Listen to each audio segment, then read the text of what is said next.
আসসালামু আলাইকুম প্রিয় দিনী ভাই ও বোনেরা। যদি তোমার জীবনে এই তিনটি নিশানি এসে থাকে তো বুঝে নাও আল্লাহ তাআলা আপনার ভালোবাসাকে বিয়ের জন্য বেছে নিয়েছেন। আজকের এই ভিডিওটিতে আমরা 4টি নিশানিকে জানব, যেটার থেকে তুমি এটা বুঝতে পারো কি তোমার ভালোবাসার মানুষকে তুমি পাবে।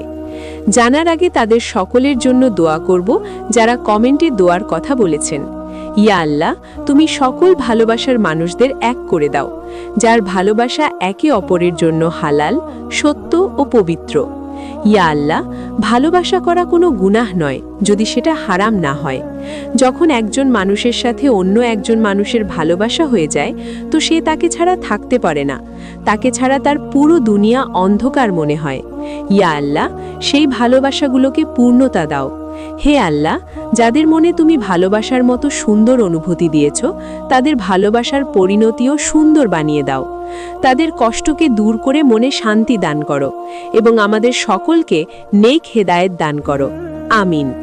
তুমি কাউকে খুব ভালোবাসো আর তাকে বাবার জন্য অনেক দোয়া করছো, অনেক ইবাদত করছো, কিন্তু তুমি ভাবছো যে সে কি তোমার নসিবে আছে, তাকে কি তুমি পাবে? আর যদি তাকে পাবে আর আল্লাহ যদি তাকে তোমার সাথে বিয়ের জন্য বেছে নিয়েছেন তো সেটার কি নিশানি রয়েছে? কিভাবে বুঝবে যে সে তোমার নসিবে লেখা হয়ে গেছে? তো চলো এই ভিডিওটি থেকে আমরা জেনে নিই। 1 নম্বর নিশানি, যে ভালোবাসা তোমাকে আল্লাহ নিকট করে দেয়। যদি তুমি কাউকে ভালোবাসো আর তোমার ভালোবাসা তোমাকে নামাজের প্রতি ভালোবাসার সৃষ্টি করে দেয়, আর কোরআন তেলাওয়াত করতে মন আগ্রহী হয়, কোরআন তেলাওয়াত করলে মনে শান্তি মিলে আর তোমার রুহকে শান্তি দেয়, তো বুঝে নিও এটা কোনো সাধারণ ভালোবাসা নয়। এটা সেই ভালোবাসা যেটায় আল্লাহ নূর লুকিয়ে রয়েছে, বাকি সবকিছু শুধু পরীক্ষা। ভালোবাসা যা আল্লাহ থেকে দূরে করে দেয় তো সেটা একটি স্বপ্ন, আর যে ভালোবাসা তোমাকে আল্লাহ নিকট করে দেয় সেটা রহমত, আর সেই ভালোবাসাই নিকার যোগ্য। 2 নম্বর নিশানি, মনের অস্থিরতা সেজদার দিকে ঝুঁকে পড়ে। যখন ভালোবাসার খেয়াল আল্লাহর খেয়ালের সাথে জুড়ে যায় তো মনের মধ্যে এক অদ্ভুত অনুভূতির সৃষ্টি হয়, কিন্তু এই অস্থিরতা মানুষকে গুনাহর দিকে নয় বরং সেজদার দিকে নিয়ে যায়। এমন ভালোবাসা দোয়া হয়ে যায়, আর মানুষ রাতে উঠে শুধু তার জন্য নয় বরং আল্লাহর কাছে তাকে চাওয়ার জন্য দোয়া করতে লাগে।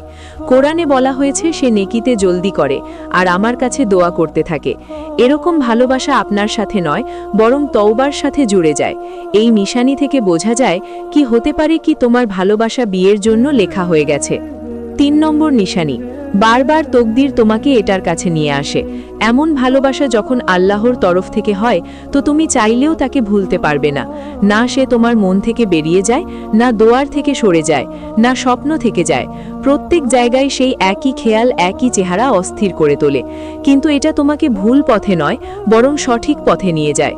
কোরআনে রয়েছে তুমি কোনো জিনিসকে ভালোবাসো কিন্তু তা তোমার জন্য কষ্ট হতে পারে, যা আল্লাহ জানে তুমি তা জানো না। কিন্তু যখন সেই ভালোবাসা আল্লাহ তরফ থেকে হয় তো আল্লাহ তোমাকে বারবার সেটার দিকে ঘুরিয়ে দেয়, পরিস্থিতির জারিয়ায় না হলে স্বপ্নের জারিয়ায়।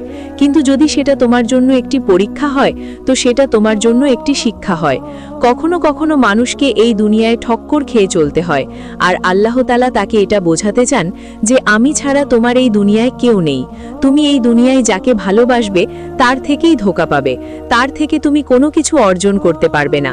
তুমি আমার দিকে ফিরে আসো।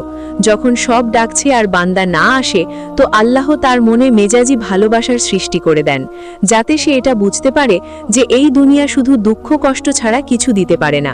শুধু আল্লাহর ভালোবাসাই সবচেয়ে বড় ও আসল ভালোবাসা। আল্লাহ যখন কাউকে তোমার জন্য বেছে নেন তো প্রথমে তোমার মনকে পরিষ্কার করে, তারপর তোমার নিয়ত। তোমার জীবনে এই 3টি নিশানি যখন তুমি দেখবে তখন দোয়া করো আর আল্লাহর উপর ভরসা রাখো, আর নিজের দোয়া করাকে জারি রাখো, কেননা যেটা আল্লাহর হুকুমে হবে সেটা এই দুনিয়া আলাদা করতে পারবে না।